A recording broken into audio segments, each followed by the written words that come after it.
Dose of Heaven Daily Devotional, Monday, 3rd March 2025. Topic: When to keep silent. Memory verse: 2 Kings chapter 18 verses 36. But the people held their peace and answered him not a word, for the king's commandment was, saying, Answer him not. Devotional reading: 2 Kings chapter 18 verses 17 to 37. Happy New Week to all readers of Dose of Heaven Daily Devotional. We thank God for His grace and immeasurable mercy over us and our families. The topic we are looking at today is when to keep silent. It is not a good practice to always talk or reply when accused or confronted with difficult situations. There are moments when the best thing for us to do is keep silent. Matters often escalate and get worse because many of the people concerned have not learned the wisdom and power in silence. In an attempt to answer back, defend your point of view, oppose or counter a claim, most people talk needlessly, which eventually worsen the situation. The end result is that a bad situation became worse.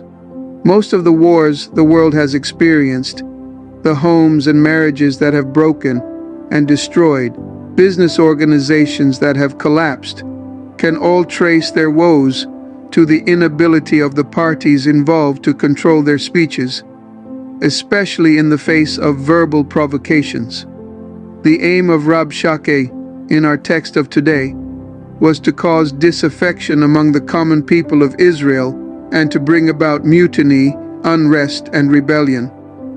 His words were meant to weaken the faith and trust of the people in God and in the ability of their king to defend them. But instead of joining issues with him and trying to prove or argue otherwise, the king commanded them to be silent. Thus they were able to hide their fear, leaving the enemy confused like a fool. Instead of answering back the enemy, they decided to take their complaints to the king, who reported the matter to God. How we need to learn the wisdom displayed here. It is not every time that we must respond to the enemy whose aim is to rubbish and weaken our faith. It is even sad to see some Christians engage in very bitter confrontational arguments and entered into strong conversations with those they claim are attacking the church. This is often what leads to many of the religious riots and unrest that have claimed so many lives. Winning human argument or debate most often does the faith no good. We don't need to defend God through provocations, hot conversations, and arguments with unbelievers. God is capable of handling those that try to defame Him. Our homes and other relationships will fare better if we learn the principle of silence in the face of provocation. It is not a mark of weakness or stupidity, as some may think. Far from it, rather, it is a sign of strength and one of the most effective weapons to defeat the enemy. I pray for you today that God will help you find wisdom at all times and use it when you need it in the name of Jesus.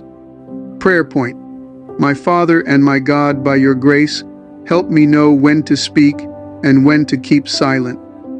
Key dose: Silence when required is not a sign of weakness, rather it is wisdom and sign of strength. Pastor James Adamu Yiwa, Senior Pastor, in His Presence Christ Tabernacle Church.